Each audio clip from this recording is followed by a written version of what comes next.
Every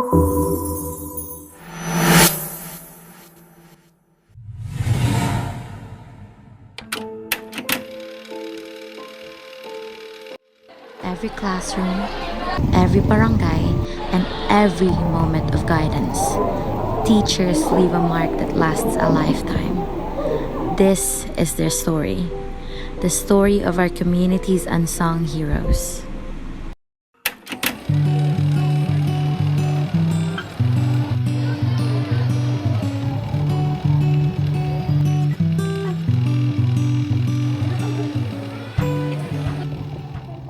In every community, there are people who quietly carry the weight of service. Teachers, our mentors, our leaders, and the foundation of every children's future. Today, we walk into their world. This is the story about teachers, the community they serve, and the stories inspires us all. This is Barangay Bulihan. Today, we explore the real experiences, sacrifices, and daily responsibilities of the teachers through the eyes of the barangay officials, a parent, and of course, the teacher themselves. The barangay and the school share a strong connection, working together to build programs, solve issues, and support the well-being of students and families. Here, teachers are not only educators, they are community partners. So, Conce, here's my question po. How do teachers influence students and families outside the school po? Sa tingin ko yung mga teachers kasi sila yung secondary nanay and tatay ng mga bata, no? Napakalaking impluwensya ng mga teachers sa family at saka sa mga estudyante. Kasi pag nagkakaroon ng problema ang mga estudyante sa loob ng school, syempre ina-assist ng teachers yan. So tinatanong kung anong problema, anong pwedeng may tulong.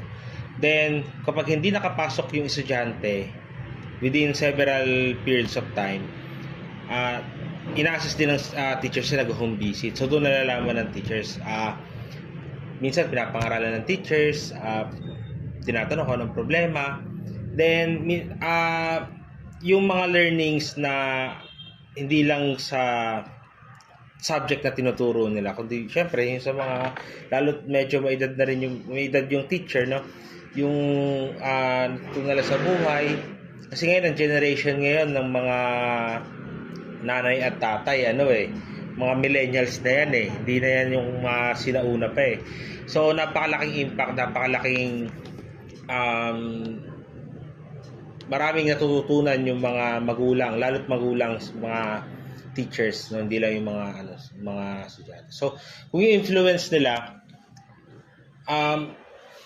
minsan nasasakop na nila yung buhay nung pamilya, kasi nga minsan may mga teachers din kasi na talagang pinapasok nila yung sarili nila dun sa involvement sa family ng bata, kasi nga gusto nila mas mapaayos yung bata. So ayun, dun kasi sa collaboration na yon, nasosolve namin together with the teachers yung problema inside and out ng school. Tsaka doon pinaprepare yung guidelines kung ano yung mga dapat sundin ng estudyante, no? Na kung anong dapat part ng barangay and part ng mga teachers. Then dito kasi nahingi kasi din ng tulong yung mga teachers minsan. Kapag may problema yung katulad yan, may away sa school na hindi kayang i-handle sa school, na dumaan naman sa process ng school pero kailangang idaan sa process ng barangay. So doon natutulungan, nagkakaroon ng ng tulungan yung barangay tsaka teachers. Ayun. Based from your experience po sa pakikipag-work sa school natin here at Bulihan Integrated National High School, how does the community support its teachers? Yung teachers. Apa. Dito kasi sa amin kasi ngayon may pinapasa akong ordinansa na resolution na tutulungan namin upon our governance, no, yung sa pamumuno namin. Tutulungan namin mag-home visit yung mga teachers, no. within our vicinity, dito lang sa barangay namin. And then, maraming projects kasi sa school na may community involvement na kailangan ng barangay. So, commonly kasi, ang Bulihan Integrated National High School yan. Ito kasi mga common na school dito, high school. Ayan, sila kasi, hindi sila kalimitan na hingi ng tulong sa ibang barangay. No, laging barangay Bulihan. Kahit na napakaraming bata ang nag-aaral sa kanila galing sa ibang barangay, so sa amin pa rin sila natakbo, sa amin pa rin sila most na nakikipag-communicate. So napakaraming programs ng mga at school na kailangan ng community involvement, so doon kami sa kanila nakakatulong, no? Then yung mga projects katulad ng yung Brigada Eskwela, yan, nagbibigay kami sa mga teachers sa mga something na magagamit nila. No, may book fair din sila. Meron ding yung mga pagbasa na kailangan din ng involvement ng community. So doon kami nakakatulong sa kanila, more on projects. No? Ngayon sana matapos ko yung resolution na sasamahan namin silang na yan, resolution plus memorandum of agreement, para at least kahit paano yung mga teachers kasi minsan nag-aalangan sila puntahan yung estudyante na naka-address dito sa amin kasi nga minsan wala dyan, kaya minsan drastic yung pamilya, hindi maintindihan, hindi nila alam kung anong pupuntahan nila. For you po, what makes being a teacher difficult but at the same time po fulfilling? Yung perspective ko when it comes to this is that there's no such difficult profession. It's up to us on how are we going to handle it. Fulfilling because as a teacher, it's not about being the profession, it's about being the passion. Fulfilling siya kasi mai-imagine mo, time goes by, kung ilan yung mga taong na-touch mo, nagkaroon ng growth, nag-grow, not only in-instill natin as a teacher yung knowledge na dapat nilang matutunan sa school, sa classroom, but ang fulfilling dito, yung kung paano natin nabago yung buhay nila. Yung second question naman po is, from your experience po with to working with them, how heavy do you think is their role in the community as well in the society po? Ang role nila sa community is that yung kung paano nila i-handle yung mga students, kasi hindi lang dapat yung teacher for academic nag-excel, dapat kahit sa community malaki yung role nila kasi malaki or mataas yung pagtingin ng ating community sa mga teachers. Ibig sabihin, nandun yung high standard na ito kayo, dapat ma-meet natin yung standard na yun. Lastly naman po, as a leader po, how do you help lighten those burdens po? Sa mga leaders naman, ang dyan, it is always the connection of the community, the leaders, and kung ano man yung dapat lagi natin naiisip, ano ba yung mga solusyon na dapat nakikita na natin siya, na-foresee, kaya mababawasan or masusolusyonan yung mga burdens na yun kapag meron pa rin laging connection between the community and the people. The insights shared by our community leaders reminds us how powerful the role of a teacher is, not only inside the classroom, but also in the lives of students who cross their paths.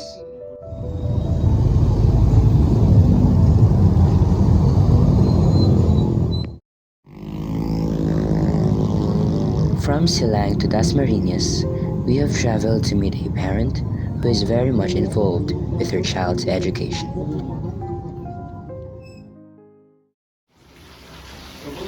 This is Mrs. Evelyn Tagyam, a dedicated mother of Kate Millicent Tagyam, a first-year college student at Cavite State University Silang Campus. Like many parents in the community, she also witnessed firsthand the role teachers play in shaping her child's learning values.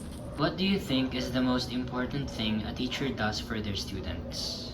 I think the most important thing that teachers does to students is to build, to guide them in learning and to build self-confidence and values. Nowadays, the DepEd emphasizes the core values like the maka-Diyos, makakalikasan, makatao at makabansa.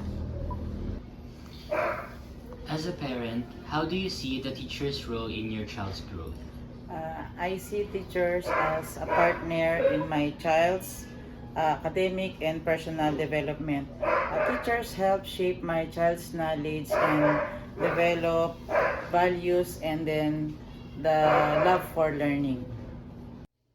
And lastly, in your perspective, why do teachers need to have a good relationship with their students and their parents? As teachers should have a good relationship with the students and parents in order to create a supportive environment. If we have a good relationship with the parents, we can easily address what problems occur in the classroom and also the activities that are going to be undertaken. And also, if we have that good relationship with them, we can easily communicate with them, and it will have a positive impact to the learning within the school and to them. We heard the voice of a guide, and so let us listen to those who are guided, and let us listen to the voices of those who learn, grow, and dream under our teachers. What do teacher mean as a junior high school learner? For me po kasi, as a junior high school student as well, naniniwala po ako na sa age namin, medyo parang at risk pa po yung emotional level namin, and parang hindi pa po ganun ka-stable yung parang yung paniniwala namin sa sarili namin, and pati po yung confidence namin.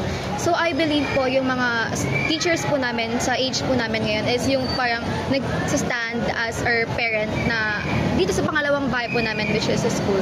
So I believe po nakakatulong po silang magbigay ng support, and parang nakakatulong po sila na makapag-stabilize or para maging stable po yung pagkatao namin, and parang nag-ground po namin yung sarili namin thanks to them.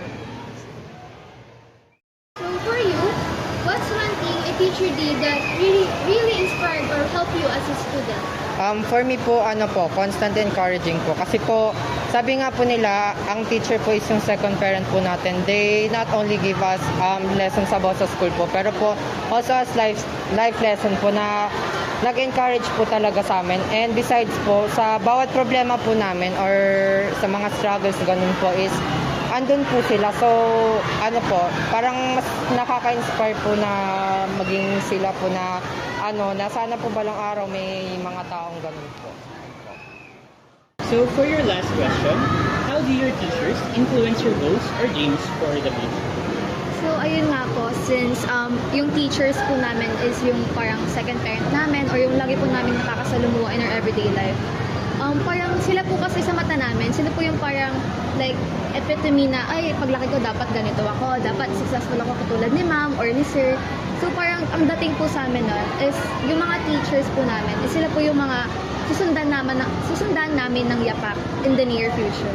Ayun nga po, sabi niya po, parang sila po yung ideal person po namin na gusto namin pong maging kami po. Like, since basically po tinutulungan po nila yung mga bawat estudyante po na ma-reach po nila yung dreams nila. And isa din po sila sa mga mahalagang figure po sa society natin. Kasi po, if wala po sila, magbababa po yung parang educational rate po ng bansa po natin. And yun nga po, sa sinabi ko po na ideal figure po namin sila, mas na-help po kami na i-reach po yung goal namin. Kasi po meron po kaming isang person po na iniisip po namin kada ginagawa po namin siya. Ayun lang po. In their voices, we hear the impact of every lesson taught, every word of guidance, at every moment a teacher chooses to care. Teachers do not only teach lessons, they guide, comfort, and shape students every single day. Their responsibilities go beyond the four corners of the classroom. What inspired you to teach? Literally or basically upon teaching for 12 years, going to 13 this May, it's really the students, the future of the students. Kasi kung mapapansin nyo ngayon, iba na yung set ng bata. So kung ikaw ay walang passion para sa future nila, hindi ka na magtuturo. Kasi yung totoong scenario ay hindi naman lahat ng teacher ay nagtuturo. Yung iba pumapasok lang. So sa akin, it really inspires me yung mga estudyante na ano sila pagdating ng future. At syempre may anak ka kasi ko, parang eto ba yung magiging teacher after ng ilang taon. So that particular one. So, how do you balance your personal life and your professional duties? Honestly speaking, sometimes I cannot balance my personal time compare with my work time. Kasi sa akin, pag nandito ako sa school, trabaho. Minsan, pagdating sa bahay, trabaho pa rin. So, parang hindi ko siya kayang mas priority yung personal compare sa work. Pero minsan kailangan kasi, so ang nangyayari, pag yung 8 hours for teaching. 8 hours paggawa ng mga visuals, ng PowerPoint. Pagdating sa bahay, sa ayaw at sa gusto mo, kailangan mong maging magulang naman or ina or asawa. Yun yung ano. In the context of your work po, what are the challenges that teachers face today? In the context of my work, it is different from teacher. But based on your question, for this particular time, it's the time constraint. So basically, when we during last 3-5 years, the session or per session or per learning session is 50 to 1 hour, but now it's 40 minutes. So it is difficult for us to finish the whole lesson plan. The whole task starts with the recall, motivation, and so on. Sometimes students have struggles in submitting their output because of the time constraint. Another is the other teachers, non-teaching or what we call non-related or non-teaching related activity. Like for example, we need to prepare for the LAC session. We need also to prepare for the exam. That is not included in our daily teaching hours, which is the 6 hours. So that is one particular challenge. And another is the ability of the student to respond. There are in this particular school, even in other public school, we have heterogeneous in a sense of learners wherein they do have different average. They are not just like SPA. Even though my students are SPA or special sections, but I do have my regular, the one that is or my last period, wherein they do have different abilities. At the same time, they do have different pace in terms of dealing the lesson. So meron dyan mabilis mag-compute, meron naman matagal mag-process. So yun siguro yung time constraint and the heterogeneous mixture or the heterogeneous style or kind of learners. Yun yung isa. So how do teachers uphold professional ethics and leadership in the school and in the community? So based on your question, code of ethics can be seen in everyday endeavor of a teacher. So in the community, basically we ask certain permit. We also engage in, like for example, there are fiestas. So we allow our students to perform And at the same time, we are also abiding, like for example, there are barangay fiestas. So hindi namin yun na parang kahit gusto namin may pasok dahil yun ay isa sa mga sinasabi sa Code of Ethics na we need to adhere, or we are as teacher, we are the trustees of cultural and what do you call this one, cultural heritage or cultural yung yaman nung isang lugar, so yung isa. And in school, obviously, we need to teach beyond, that is the term, beyond our session or beyond the given time session. Na sa akin importante yung 5 minutes bago magklase, nandun na ako sa room. Kasi kung hindi, parang nababaliwala yung purpose. At hindi ka pwedeng lumabas din ng mas maaga. So para sa akin kasi yun yung isa sa pinaniniwalaan ko in regards with Code of Ethics, na hindi ka lang dapat maaga, dapat ready ka dun sa ituturo mo kasi i-judge ka ng estudyante base kung paano ka pumapasok at lumalabas dun sa classroom nila. So, lastly, what is your greatest learning or realization from being a teacher?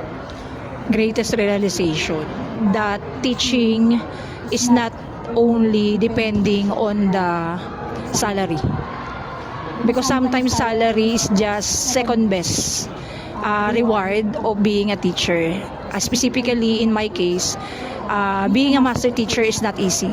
Being a master teacher needs not only beyond your official time, because sometimes even though you are inside your house or you are at home, you need to attend those particular things, and at the same time you need to sacrifice your own vacant time.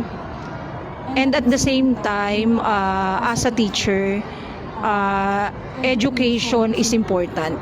And even though there are new teachers, kasi minsan yun yung issue may new teacher na, so ilang taon ka na sa service, even though there are new teachers, still you have your own capability that others cannot offer within the student. And at the same time, yun yung isa pang natutunan ko, mag-experiment or mag-try ka ng mga new things. Hindi pwedeng, may mga teacher kasi na nung nagsimula ng year 1 nila hanggang nandito, same strategy, so nakikita namin na yung learning ay nababago.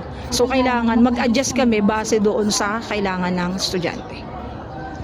Ayun na. So, what inspires me to teach is that when I see the children or the students, especially in public school, their setup, their situation, on how they survive each day, and I want to,